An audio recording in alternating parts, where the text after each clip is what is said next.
Oke, baiklah. Sebelumnya, Assalamualaikum warahmatullahi wabarakatuh.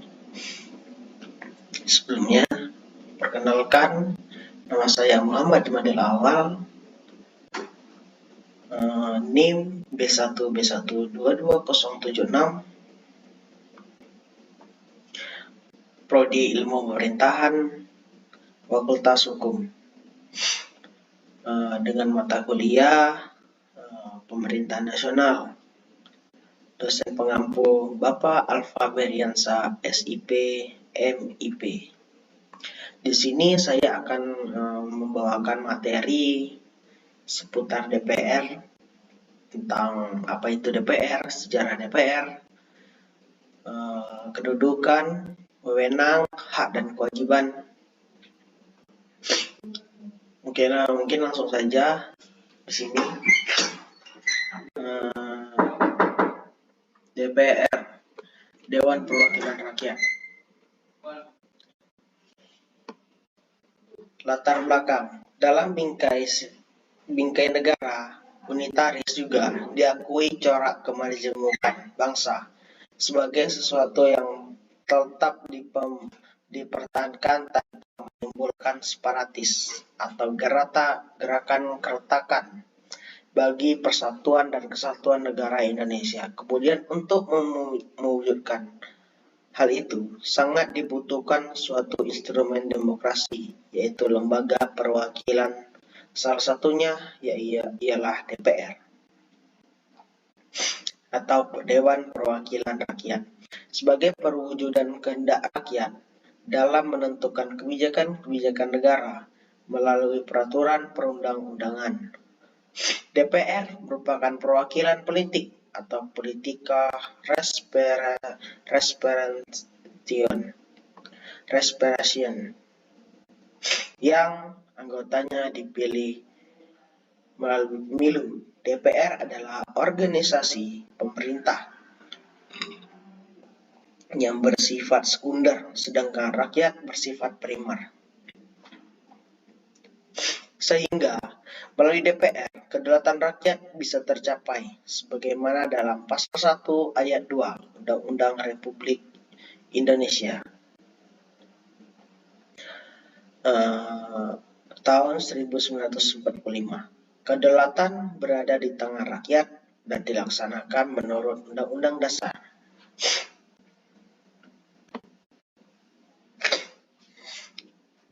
Oke, kita masuk ke sejarah terbentuknya Dewan Perwakilan Rakyat Republik Indonesia. Dalam sejarahnya, DPR RI secara garis besar terbagi menjadi 3 periode, yaitu Foksart. Yang pertama, periode Foksart. Ketika masa 1910 sampai dengan 1920 di Hindia Belanda sedang mabuk-mabuknya organisasi. Di saat ini, Hindia Belanda sedang terpuruk. Organisasi-organisasi nasional mulai melobi agar mereka diikutsertakan dalam pengambilan putusan. Usulan ini diterima pada tahun 1916. Gubernur Jenderal Van Limburg-Sintrum membentuk Foksart pada awalnya. Foksart tidak diberi hak legislatif oleh Belanda. Foksart hanya bertugas memberi nasihat pada pemerintah. Pada tahun 1918, anggota Foksart dilantik oleh Gubernur Jenderal Van Limburg-Sintrum. Foksart baru benar-benar bekerja setelah dilantik.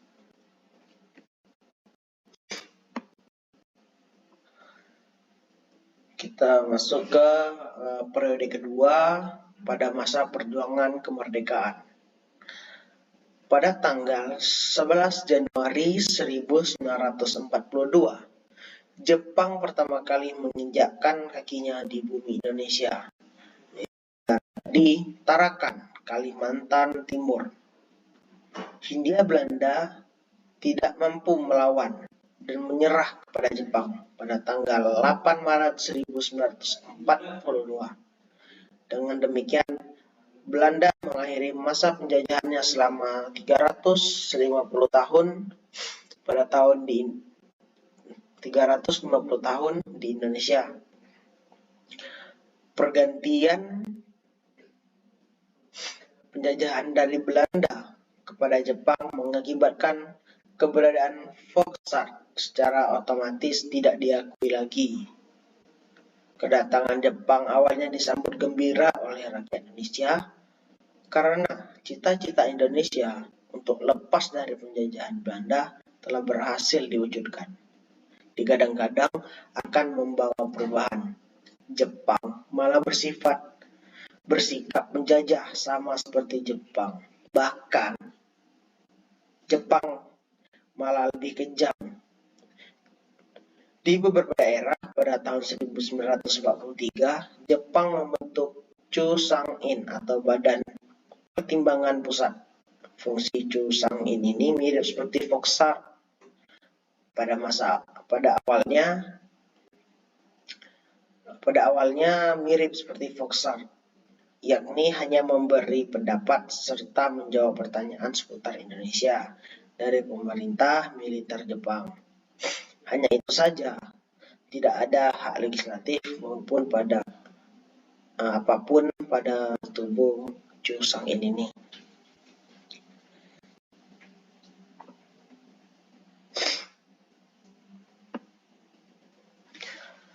Oke, kita lanjut ke periode ketiga, yaitu dibentuknya Komite Nasional Indonesia Pusat atau KNIP. Sesuai dengan ketentuan dalam aturan peralihan tanggal 2 Agustus 1945 dibentuklah Komite Nasional Indonesia Pusat atau KNIP beranggotakan 137 orang. Komite Nasional Pusat ini diakui sebagai cikal bakal Badan Legislatif Indonesia dan tanggal pembentukannya KNIP yaitu 29 Agustus 1945.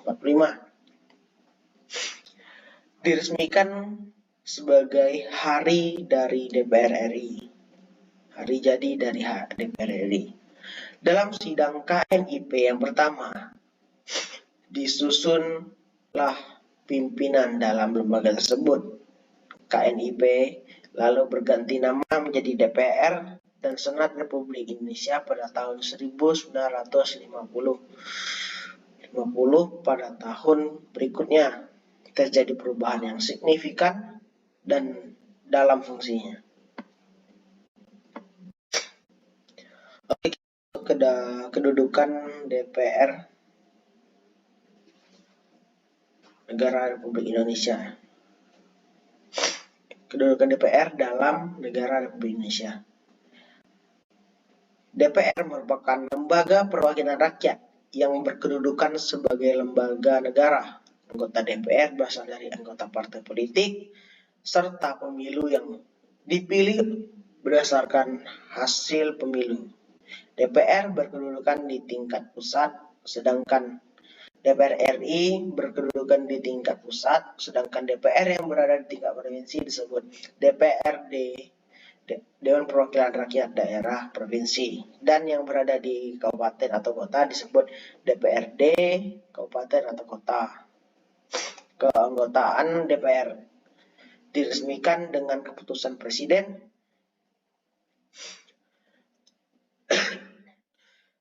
Anggota DPR berdomisili di ibu kota negara.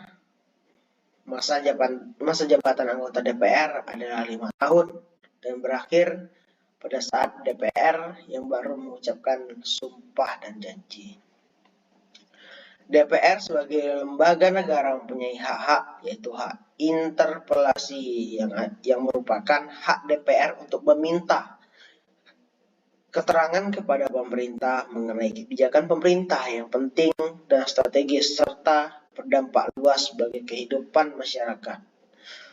Untuk memudahkan tugas anggota DPR, maka dibentuklah komisi-komisi yang bekerja sama dengan pemerintah sebagai mitra kerja.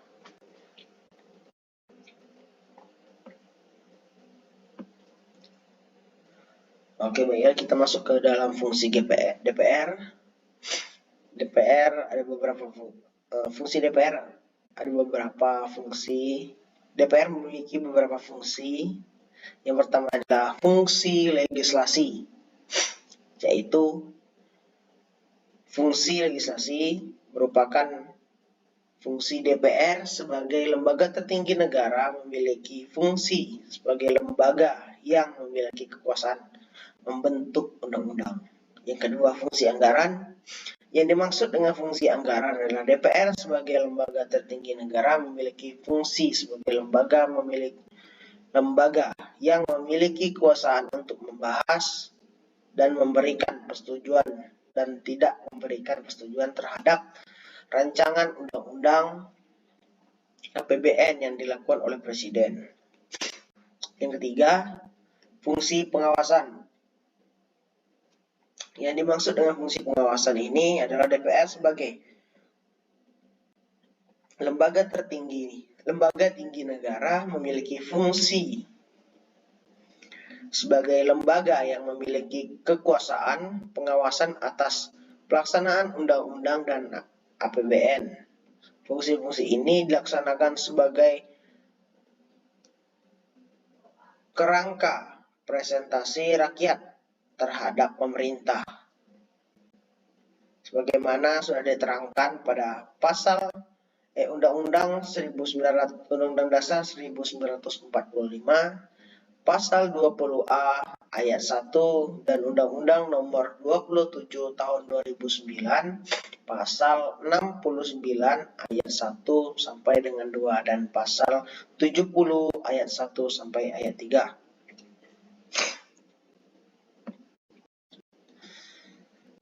Tugas dan wewenang DPR.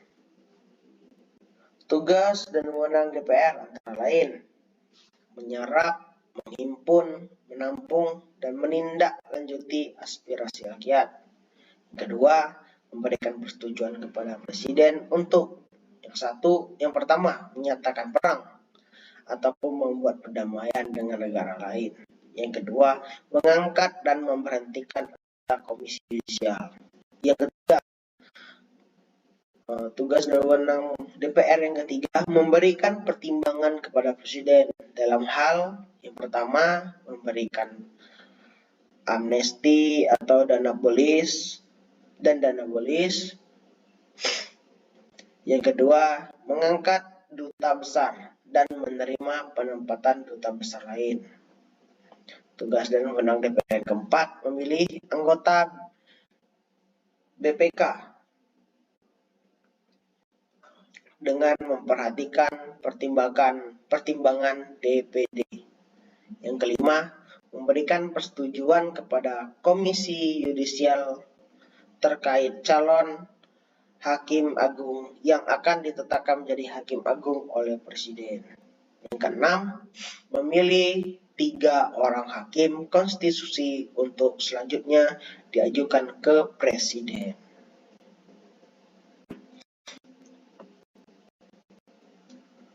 Oke, kita masuk hak dan kewajiban DPR. DPR mempunyai beberapa hak. Yang pertama, hak interpelasi. Yang dimaksud hak interpelasi adalah hak DPR untuk meminta keterangan kepada pemerintah mengenai kebijakan pemerintah yang penting dan strategis serta berdampak luas pada kehidupan bermasyarakat dan bernegara. Yang kedua, hak angket. Yang dimaksud dengan hak angket adalah hak DPR untuk melakukan penyelidikan terhadap kebijakan pemerintah yang penting dan strategis serta berdampak luas pada kehidupan bermasyarakat dan bernegara yang diduga bertentangan dengan peraturan perundang-undangan. Yang ketiga, masyarakat menyatakan pendapat, hak menyatakan pendapat.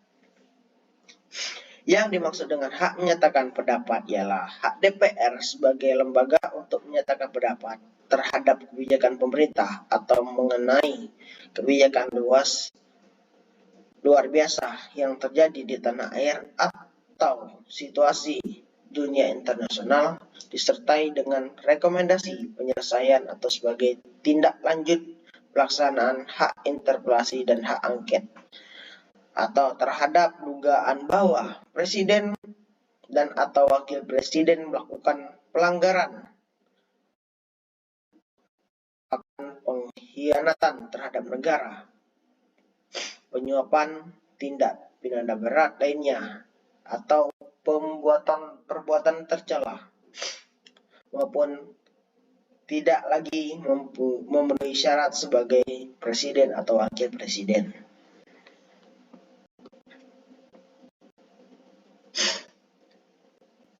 Hak dan kewajiban DPR. Anggota DPR mempunyai hak. Yang pertama, mengajukan rancangan UU, yang kedua, mengajukan pertanyaan, yang ketiga, menyampaikan usul dan pendapat, dan yang keempat, hak imunitas atau hak kekebalan hukum anggota DPR. Hak ini, yang dimaksud hak ini adalah hak untuk tidak dapat dituntut di muka pengadilan karena menyatakan pendapat yang disampaikan dalam rapat-rapat DPR dengan pemerintah dan rapat-rapat DPR lain sesuai dengan peraturan perundang-undangan.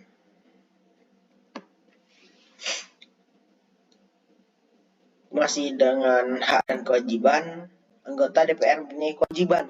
Yang pertama, mengamalkan Pancasila.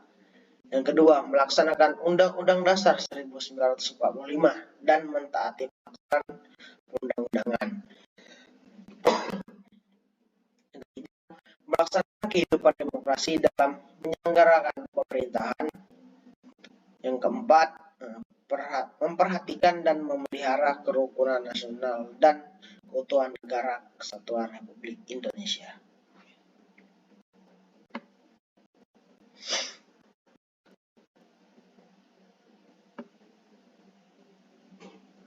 Baiklah, kita masuk pada kesimpulan pembahasan saya pada pertemuan kali ini. Jadi kesimpulannya ialah DPR terdiri dari anggota partai politik, peserta pemilihan umum yang dipilih berdasarkan hasil pemilihan umum yang berjumlah 550 orang yang diresmikan dengan keputusan Presiden dengan atas jabatan 5 tahun dan berakhir bersama-sama pada saat anggota DPR yang baru mengucapkan sumpah dan janji yang dipandu oleh Ketua Mahkamah Agung dalam sidang paripurna DPR. Adapun pimpinan DPR terdiri atas seorang ketua dan 3 orang wakil ketua yang memiliki tugas memimpin sidang serta mengusulkan rencana kerja dan menjadi juru bicara DPR. Adapun fungsi DPR antara lain fungsi legislasi, yaitu membentuk undang-undang. Selain itu juga memiliki fungsi anggaran, yaitu mengontrol APBN, dan memiliki fungsi penguasaan atas jalannya undang-undang. Dari mengajukan usul dan pendapat, memiliki hak imunitas. Di